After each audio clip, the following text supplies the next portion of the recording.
Most of the phones that I evaluate are flagships, priced from $750 to $1,100 or more. But for the past couple weeks, I've been trying something else. Can a smartphone that's priced just under $300 function as my daily driver?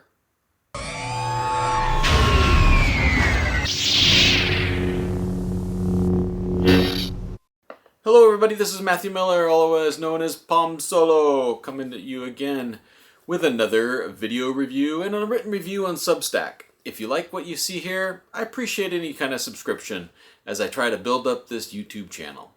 Now, this phone arrived, the OnePlus Nord N30 5G, a couple of weeks ago, and I've been putting it through its paces. This is the retail box, and unlike many phones today, that retail box includes the charger, and it's a 50-watt charger, and the USB cable. So you can charge this fast charging up with a 50-watt charger, which is more than you see on many other phones. The phone comes in one color. It's a chroma gray color that it comes with. There's no other options for other colors, although the website does show a green, but I haven't seen that anywhere.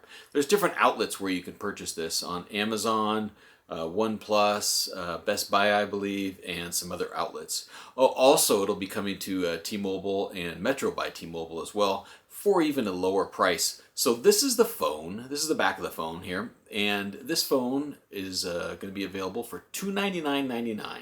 Now, I think the lowest price I saw was at T-Mobile. Could be as low as $264. So there's the back of the phone. It has a couple of cameras on the back. Very large, big display. So talk about this phone just for a few minutes here. It is powered by a Qualcomm Snapdragon 695 5G processor. Has a 6.72-inch display. And the nice thing about this display, something that we don't see too often in these low-cost phones, it is 120 Hz refresh rate, but it's adaptive refresh rate. Now, it doesn't go from 1 to 120 like some of these phones. It bounces between different increments, 60, 90, up to 120 Hz refresh rate.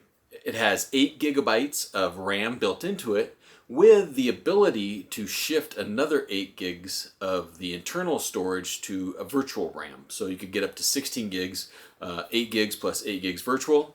Has 128 gig internal storage inside with a micro SD card slot that supports 1 terabyte cards. Something that's rather unusual on this phone for phones nowadays is it has a 3.5 millimeter audio port on the back of it, on the bottom of it, sorry. So you can plug in a wired headset and listen to audio that way.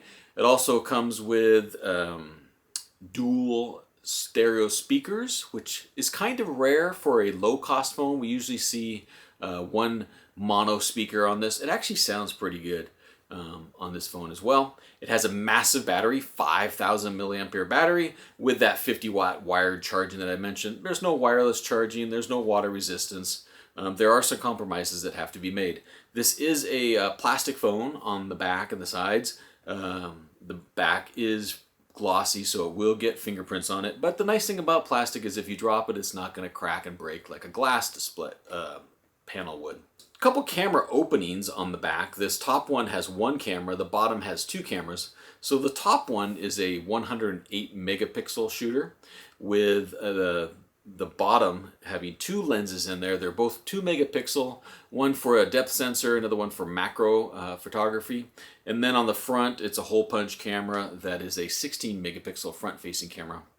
One other feature I really like about the hardware of this phone is the right side has that power button and fingerprint sensor all in one, which is something I have on my Z Fold 4. Also, we saw it on the Sony Xperia 1 Mark V as well, and I really like that. You just pick it up, your thumb unlocks it, and you're ready to go. This runs Android 13 out of the box with Oxygen OS 13.1. It's going to get 1 year of Android OS updates, so it'll get Android 14. I don't think it'll get Android 15.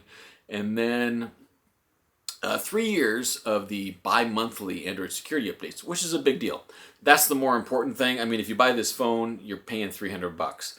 If you like the way it runs as it comes out of the box, you're going to like it in a year or 2 or 3. And then it gets those Android security updates, which is great. So pretty much everything that we've seen on the Nord N20 5G has been improved. This includes a larger display, a higher capacity battery and faster charging, better stereo speakers, more RAM than before, a improved rear main camera, and the price remains at $299.99. As I mentioned, the one compromise is the Android updates. It's tough to complain though about $300 for a phone that is very capable. Now I've been using this with two different SIM cards. One was my T-Mobile primary SIM and it worked perfectly. I also have a US mobile SIM, and the one I have is a Verizon one, so I pop that in there. Turns out, if you look at the spec sheet that OnePlus provided, the 5G works on virtually on every network in the US pretty much, and across the world, most of those networks as well. So this is a affordable 5G phone that is really going to get your money's worth. And the one thing is, if you buy this on OnePlus or Amazon during the pre-order stage for the first couple weeks, you get the OnePlus Nord Buds 2 for free, and that's a $60 value. So then virtually it's down to $240. So OnePlus did a great job with this, the OnePlus Nord N30 5G. If you're looking for an affordable phone, a first phone for somebody, or a backup, maybe you're an iPhone user and you want to try out some of what Android has to offer, this is a great option for having an Android phone around. And I've been very, very pleased with it. It's been flawless performance-wise.